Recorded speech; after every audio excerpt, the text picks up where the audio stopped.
죽기 싫으면 당장 산에서 내려가. 설악산 깊은 산길, 새벽 2시였습니다. 안개가 짙게 내려앉은 능선 아래에서 여자 스님, 서유는 짐승이 아닌 사람의 숨이 끊어져 가는 소리를 들었습니다. 계곡 아래로 내려가자 복부가 여러 차례 찔린 남자가 눈밭에 쓰러져 있었습니다. 이미 의식을 잃은 듯 보였지만 손은 무언가를 움켜쥐고 있었습니다. 서유는 자동적으로 휴대폰을 꺼내 119를 눌렀습니다. 통화 연결음이 울리는 순간 남자의 손에서 떨어진 피 묻은 작은 저장 장치가 눈에 들어왔습니다. 서유는 화면을 보았습니다. 그리고 통화 버튼을 직접 끊었습니다. 잠시의 침묵이 흘렀습니다. 서유는 남자를 업었습니다. 이 선택은 되돌릴 수 없는 것이었습니다. 오늘의 사연이 시작하기 전 무료 버튼인 구독과 좋아요 부탁드립니다. 어디서 듣고 계신지 댓글 남겨주시면 행운을 보내드릴게요. 서유는 남자를 암자 뒤편 폐수행 창고로 옮겼습니다.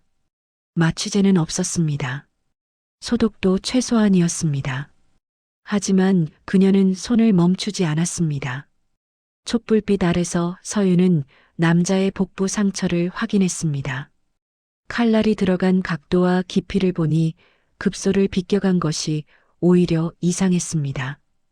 찌른 사람이 서툴렀거나 아니면 일부러 빗나간 건지도 몰랐습니다. 서유는 생각을 멈추고 다시 손을 움직였습니다. 피를 막고 숨을 붙잡았습니다. 봉합이 끝나는 순간 서윤의 손이 잠시 멈칫했습니다. 남자의 몸 곳곳에 오래된 상처들이 보였습니다. 이 사람은 한두 번 다친 게 아니었습니다. 곧 다시 움직였습니다. 그날 밤 남자는 겨우 숨을 붙였습니다. 서유는 창고 밖으로 나와 눈밭에 남은 발자국을 지웠습니다.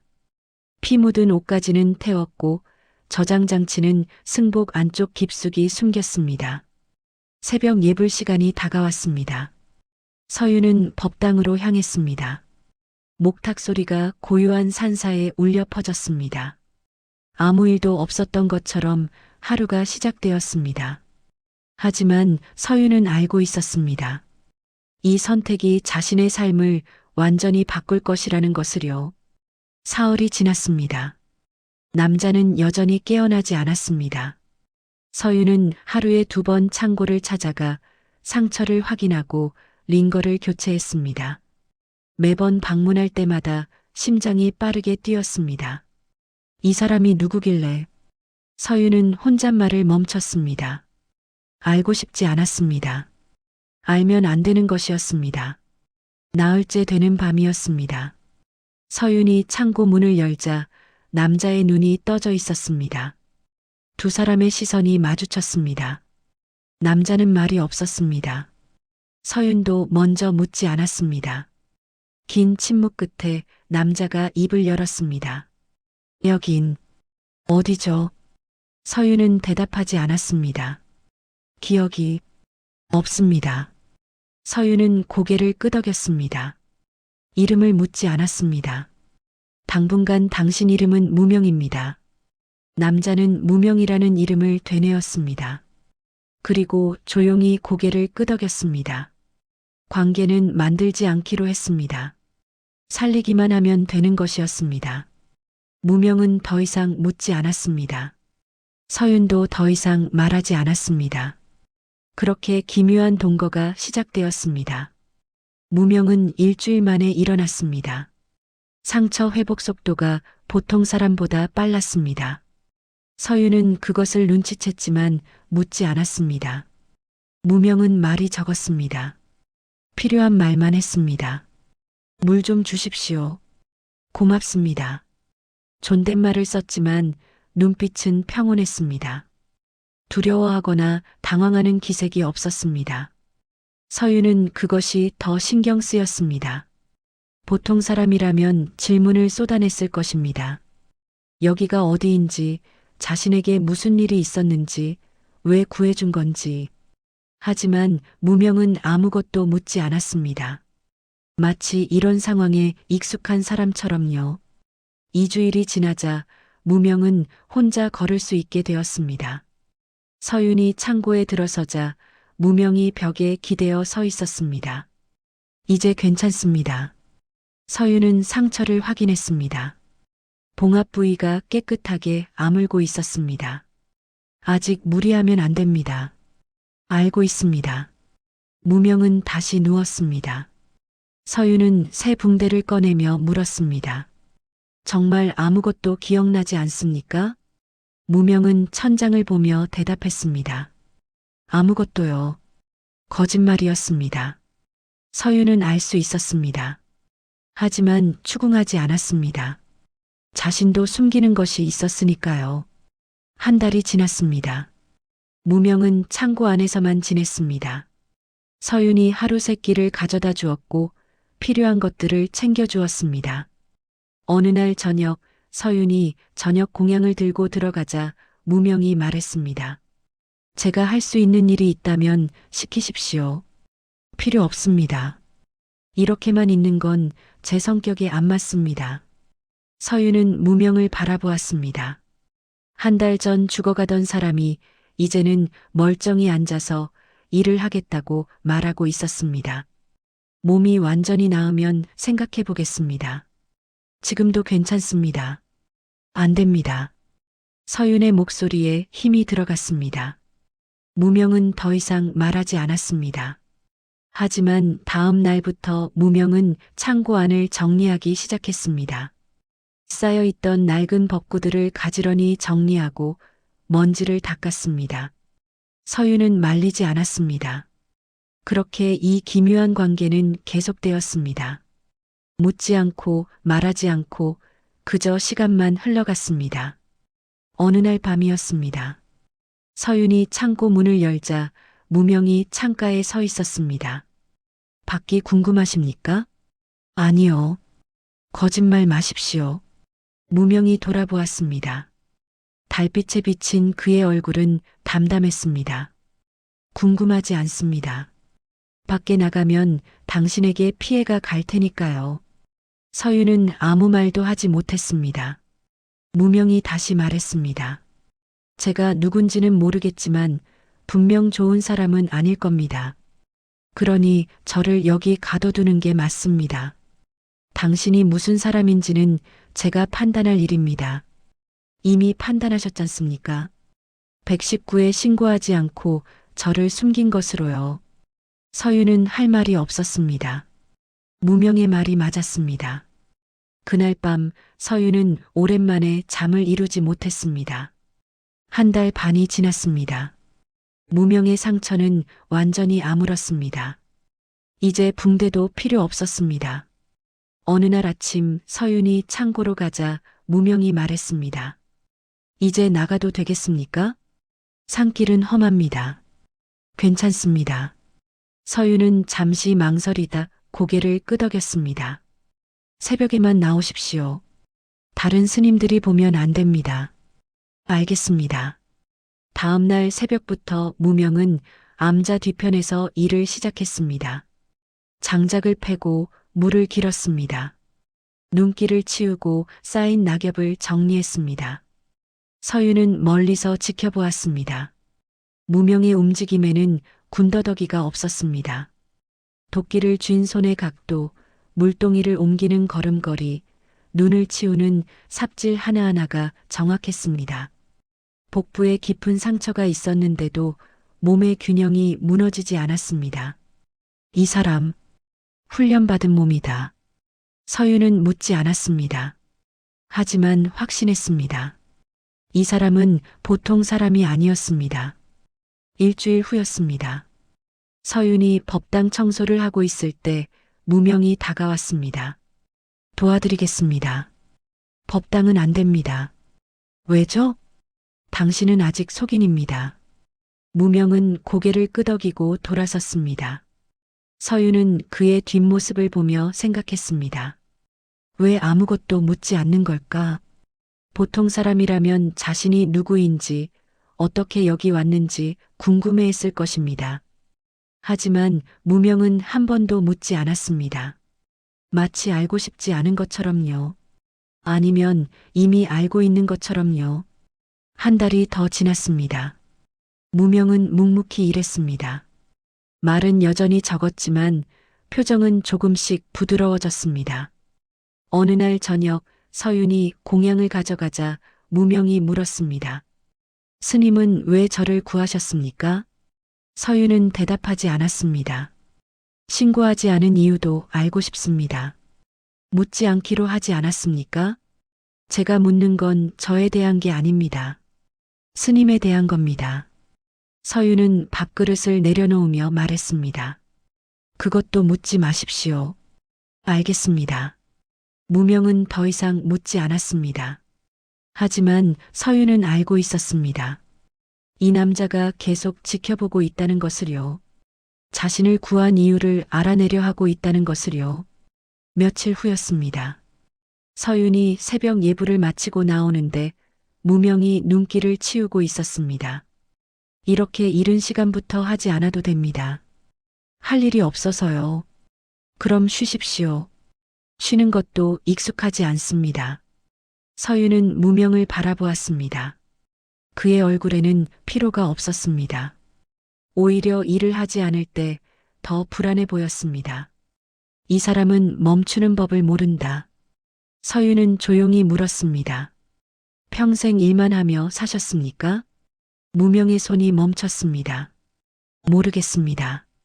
하지만 아마 그랬을 것 같습니다. 왜죠? 이렇게 가만히 있으면 불안해지거든요. 마치 무언가에 쫓기는 것처럼요. 서윤은 더 이상 묻지 않았습니다. 무명도 더 이상 말하지 않았습니다. 두 사람은 각자의 비밀을 아는 채 겨울을 보내고 있었습니다. 어느 날 밤이었습니다. 서윤은 방에서 그 저장 장치를 꺼냈습니다. 2달 동안 한 번도 열어보지 않았던 것이었습니다.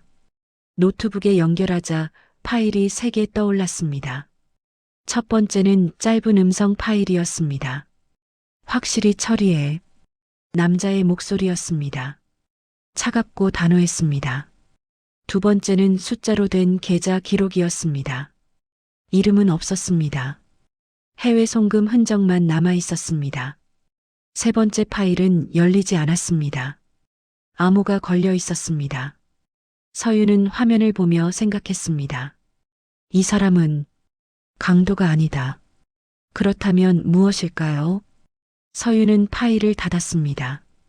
더 이상 보지 않기로 했습니다. 알고 싶지 않았습니다. 하지만 마음 한구석에서는 이미 알고 있었습니다.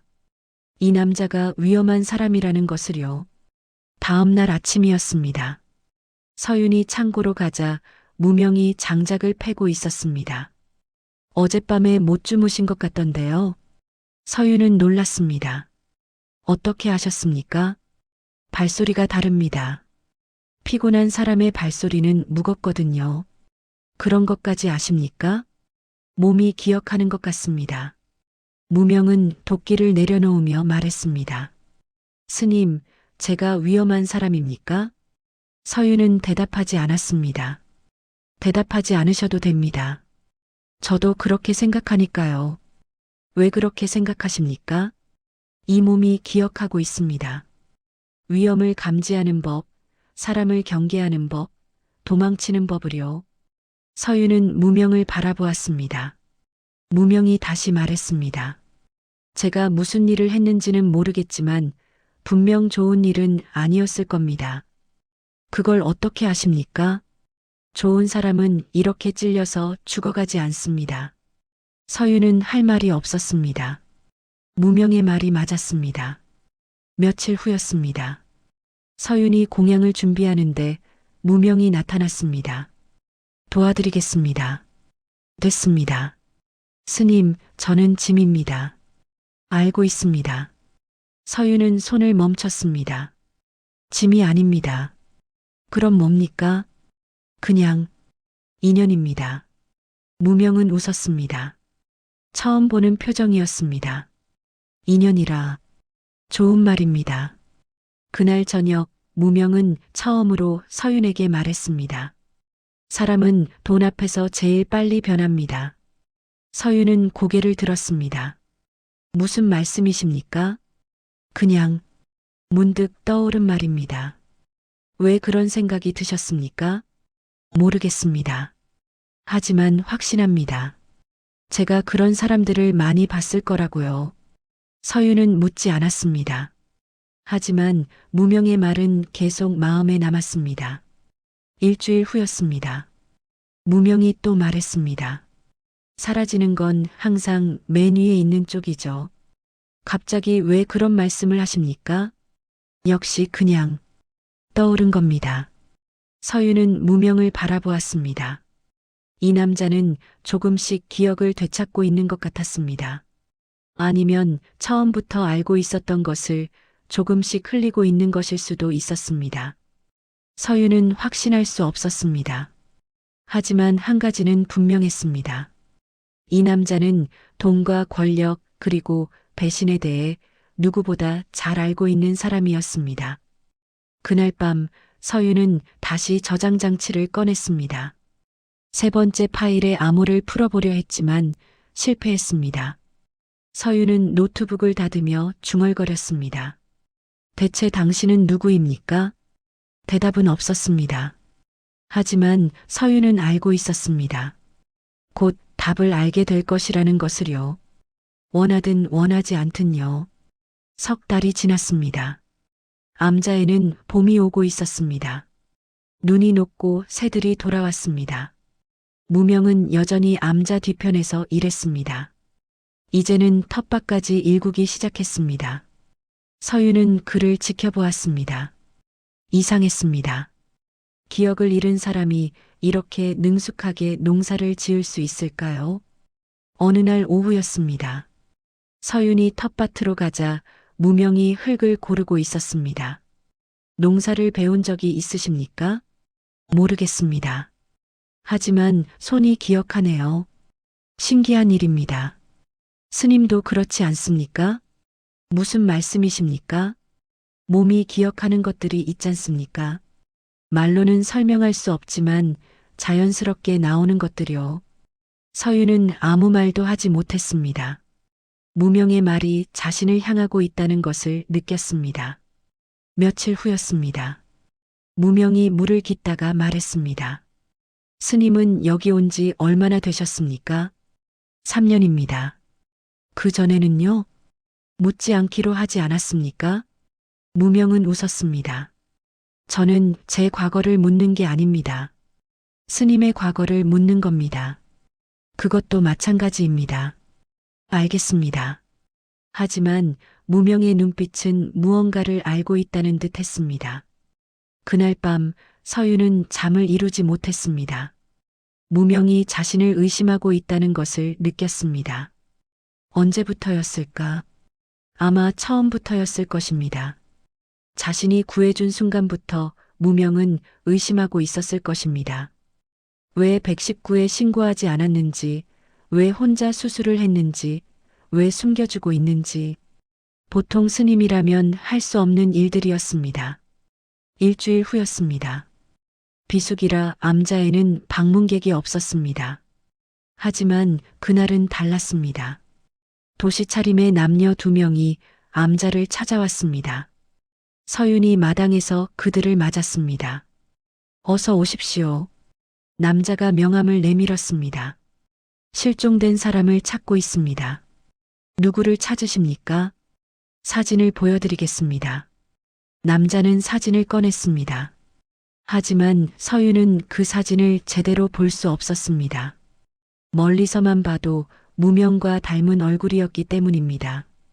못 봤습니다. 확실하십니까? 네. 여자가 말했습니다. 이 근처에서 다친 남자를 본 적이 있으십니까? 석 달 전쯤이요. 못 봤습니다. 정말입니까? 질문은 집요했습니다. 남자가 다시 물었습니다. 혹시 이상한 물건을 주운 적은 없으십니까? 작은 저장장치 같은 거요. 서윤의 심장이 빠르게 뛰었습니다. 하지만 표정은 변하지 않았습니다. 없습니다. 그렇습니까?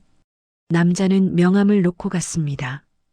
혹시 생각나시는 게 있으면 연락 주십시오. 두 사람이 떠난 후 서윤은 창고로 달려갔습니다. 무명이 창가에 서 있었습니다. 봤습니다. 알고 있습니다. 이제 어떻게 하시겠습니까? 무명은 돌아보며 말했습니다. 떠나야겠죠. 안 됩니다. 왜죠? 아직 완전히 낫지 않았습니다. 거짓말 마십시오. 이미 다 나았습니다. 서윤은 할 말이 없었습니다. 무명이 다시 말했습니다. 스님, 저는 위험한 사람입니다. 이제 알았죠? 저를 찾는 사람들이 있습니다. 알고 있습니다. 그런데도 쟤를 보내지 않으시겠습니까? 아직은 안 됩니다. 왜죠?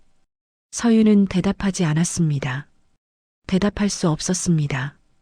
자신도 이유를 알 수 없었기 때문입니다. 왜 이 남자를 보내지 못하는 걸까요? 왜 계속 숨겨주려는 걸까요? 그날 밤 서윤은 결심했습니다. 세 번째 파일의 암호를 풀기로요. 이 남자가 정말 누구인지 알아야 했습니다. 그날 밤이었습니다. 서윤이 방에서 노트북을 켜고 있는데 창고 쪽에서 소리가 들렸습니다. 급하게 달려가자 창고 문이 열려 있었습니다. 안에는 무명과 도시차림의 남자가 대치하고 있었습니다. 낮에 왔던 그 사람이었습니다. 역시 여기 있었군요. 남자가 웃으며 말했습니다. 서윤이 앞으로 나섰습니다. 나가십시오. 스님, 이 사람이 누군지 아십니까? 알 필요 없습니다. 알아야 합니다. 이 사람은 남자의 말이 끝나기 전에 무명이 움직였습니다. 빠른 동작이었습니다. 하지만 남자도 만만치 않았습니다. 두 사람이 맞붙었습니다. 서윤은 그 광경을 보며 알았습니다. 둘 다 훈련받은 사람들이었습니다.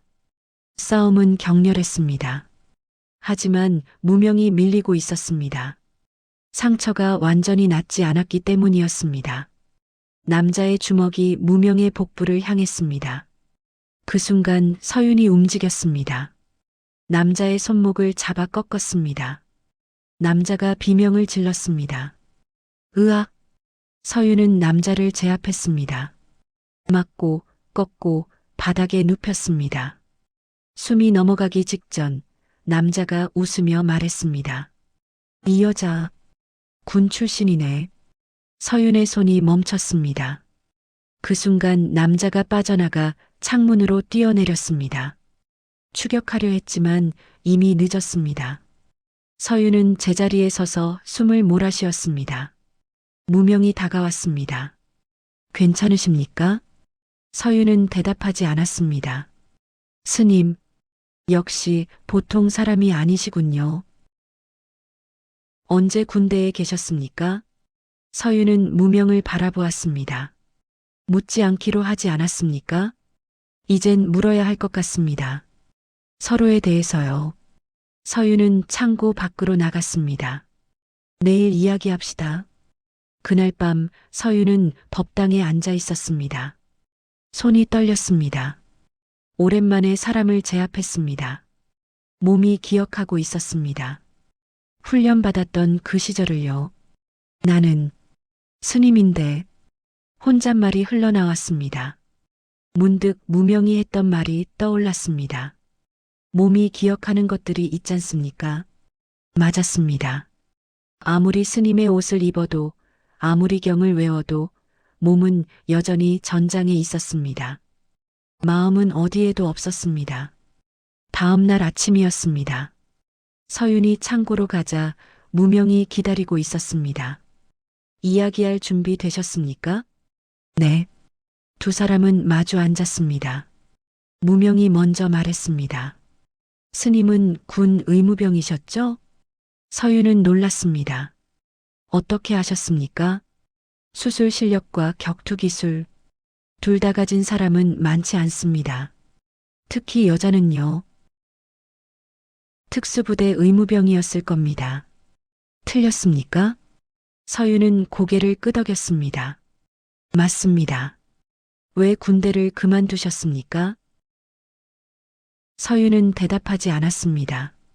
무명도 더 이상 묻지 않았습니다. 대신 말했습니다. 저도 뭔가 비슷한 일을 했던 것 같습니다. 무슨 일입니까? 모르겠습니다. 하지만 분명 사람을 다루는 일이었을 겁니다. 서윤은 무명을 바라보았습니다. 어떤 사람들을요? 위험한 사람들이요. 침묵이 흘렀습니다. 무명이 다시 말했습니다. 스님, 저를 왜 구하셨습니까? 진짜 이유를요. 서윤은 한참을 망설이다 말했습니다. 당신 손에 들려있던 저장장치, 그 안에 제가 아는 사람의 목소리가 있었습니다. 누구죠? 제가 군대에 있을 때 알았던 사람입니다. 무명은 더 이상 묻지 않았습니다. 하지만 둘 다 알고 있었습니다. 서로가 얽혀 있다는 것을요. 그날 밤 서윤은 법당에 혼자 앉아 있었습니다. 법봉을 내려놓고 바닥에 주저앉았습니다. 나는 스님인데 목소리가 떨렸습니다. 3년 전 서윤은 군복을 벗고 이곳에 왔습니다. 다시는 사람을 다치게 하지 않겠다고 다짐하며 머리를 깎았습니다. 하지만 어젯밤 다시 사람을 제압했습니다. 몸은 아직 전장에 있었고 마음은 어디에도 없었습니다. 문이 열리는 소리가 들렸습니다. 무명이 들어왔습니다. 들어와도 됩니까? 법당은 알고 있습니다. 하지만 스님이 여기 계시니까요. 무명이 서윤 옆에 앉았습니다. 스님, 괜찮으십니까? 서윤은 대답하지 않았습니다. 무명이 말을 이었습니다. 제가 뭐라 위로할 수 있는 처지는 아니지만 당신은 괜찮습니까? 서윤이 물었습니다. 저요? 기억을 잃고 정체를 모르고 사람들에게 쫓기면서도 당신은 너무 담담합니다. 무명은 잠시 생각하다 대답했습니다. 담담한 게 아닙니다. 그냥 익숙한 겁니다. 무엇이 익숙합니까? 이런 상황이요. 도망치고 숨고 경계하는 것. 제 몸이 기억하고 있습니다. 서윤은 무명을 바라보았습니다. 두렵지 않으십니까? 두렵죠. 하지만 두려움보다 더 큰 게 있습니다. 뭡니까? 궁금함이요. 무명이 웃었습니다. 제가 대체 누구였기에 이런 일을 당했는지, 제가 무슨 짓을 했는지, 왜 죽여야 했는지. 서윤은 아무 말도 하지 못했습니다. 무명이 다시 말했습니다. 스님도 그렇지 않습니까? 무슨 말씀이십니까? 군대를 그만두고 여기 온 이유. 궁금하지 않으십니까? 본인이 왜 그런 선택을 했는지요. 아마 큰 일이 있었을 겁니다. 견딜 수 없는 일이요. 서윤의 눈에서 눈물이 흘렀습니다. 무명은 조용히 기다렸습니다. 한참 후 서윤이 입을 열었습니다. 제가 사람을 죽였습니다. 작전 중에 적인지 아군인지 판단할 수 없는 상황이었습니다. 저는 쏘았습니다. 무명은 듣고 있었습니다. 나중에 알았습니다. 그 사람은 아군이었습니다. 아직 어린 후임병이었습니다. 스님, 그래서 군대를 그만뒀습니다. 다시는 총을 잡지 않겠다고, 다시는 사람을 다치게 하지 않겠다고 다짐하며요. 서윤이 고개를 들었습니다. 하지만 어젯밤 저는 다시 사람을 제압했습니다. 몸이 기억하고 있었습니다. 무명이 조용히 말했습니다. 그래서 저를 구하신 겁니까? 속죄하려고요? 한 사람을 살림으로써요? 서윤은 대답하지 않았습니다. 무명이 웃었습니다. 그렇다면 스님은 저를 잘못 고르신 겁니다. 왜죠?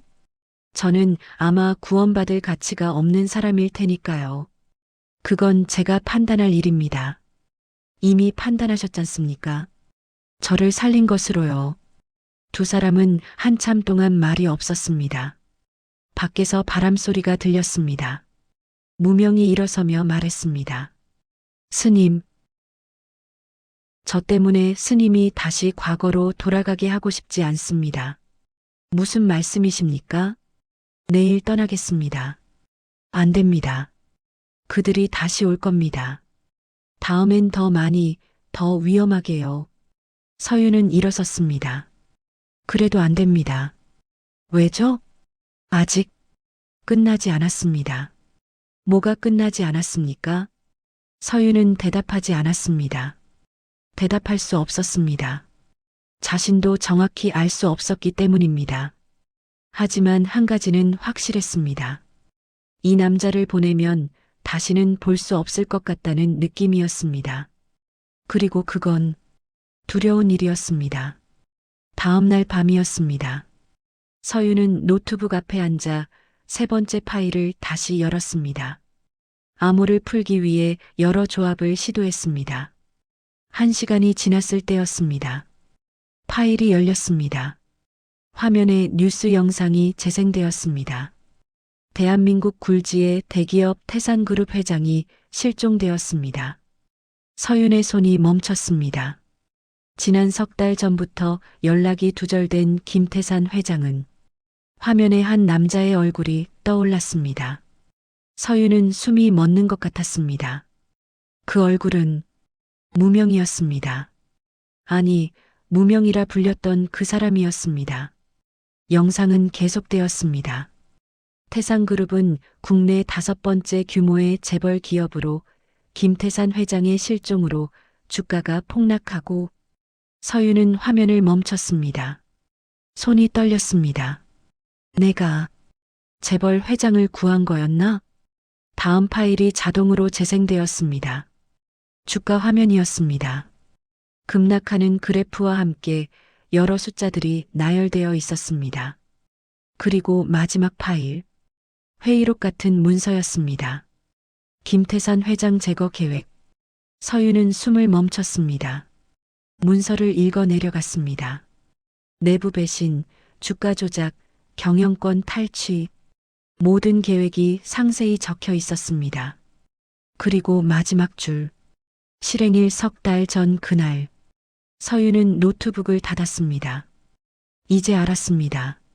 무명이, 아니, 김태산이 왜 죽어가고 있었는지를요. 서유는 창고로 달려갔습니다. 문을 열자 무명이 짐을 싸고 있었습니다. 가시는 겁니까? 네. 왜 말씀하지 않으셨습니까? 말해봤자 막으실 테니까요. 서유는 무명 앞에 섰습니다. 당신이 누구인지 알았습니다. 무명의 손이 멈췄습니다. 그렇습니까?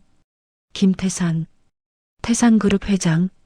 무명은 천천히 고개를 들었습니다. 두 사람의 시선이 마주쳤습니다. 긴 침묵이 흘렀습니다. 무명이, 아니, 김태산이 입을 열었습니다. 언제부터 아셨습니까? 방금 확인했습니다. 저장 장치에 있던 파일을요. 그렇군요. 김태산은 짐을 다시 들었습니다. 그럼 이제 아시겠죠? 제가 얼마나 위험한 사람인지를요. 알고 있습니다. 그런데도 막으시겠습니까? 서유는 대답하지 않았습니다. 김태산이 말을 이었습니다. 스님, 저는 착한 사람이 아닙니다. 제 손에 피가 묻어 있을지도 모릅니다. 그래도 제가 살아남으면 세상이 흔들립니다. 태산그룹, 그 안에 수만 명의 직원들, 주주들, 협력업체들. 김태산의 목소리가 낮아졌습니다. 저를 죽이려 한 사람들은 이미 많은 것을 준비했을 겁니다. 제가 돌아가면 전쟁이 시작됩니다. 그래서 도망치시는 겁니까? 도망이 아닙니다. 정리입니다. 무엇을요? 모든 것을요. 서유는 김태산을 바라보았습니다. 당신은 돌아가지 않을 생각이십니까? 김태산은 대답하지 않았습니다. 대신 창밖을 바라보며 말했습니다. 여기서의 석 달이 제 인생에서 가장 평화로운 시간이었습니다. 이름도 재산도 권력도 없이 그냥 한 사람으로 살았습니다. 처음이었습니다. 김태산이 서윤을 돌아보았습니다. 스님, 감사했습니다. 저를 무명으로 대해주셔서요. 서윤의 눈에 눈물이 고였습니다. 가지 마십시오. 가야 합니다. 왜죠? 스님을 위험하게 할 수 없으니까요. 김태산은 문을 향해 걸어갔습니다. 서윤이 그의 팔을 잡았습니다. 당신이 돌아가면 죽습니다. 알고 있습니다. 그래도 가시는 겁니까? 김태산은 서윤의 손을 조심스럽게 떼어냈습니다. 스님, 저는 제가 누구인지 알았습니다. 이제 책임져야 합니다. 무엇을요? 제가 만든 세계를요. 김태산은 밖으로 나갔습니다. 서윤은 그 뒷모습을 보며 중얼거렸습니다. 무명. 김태산의 발걸음이 멈췄습니다. 하지만 돌아보지 않았습니다. 그리고 어둠 속으로 사라졌습니다. 서윤은 한참 동안 그 자리에 서 있었습니다. 달빛만이 차갑게 내리비추고 있었습니다.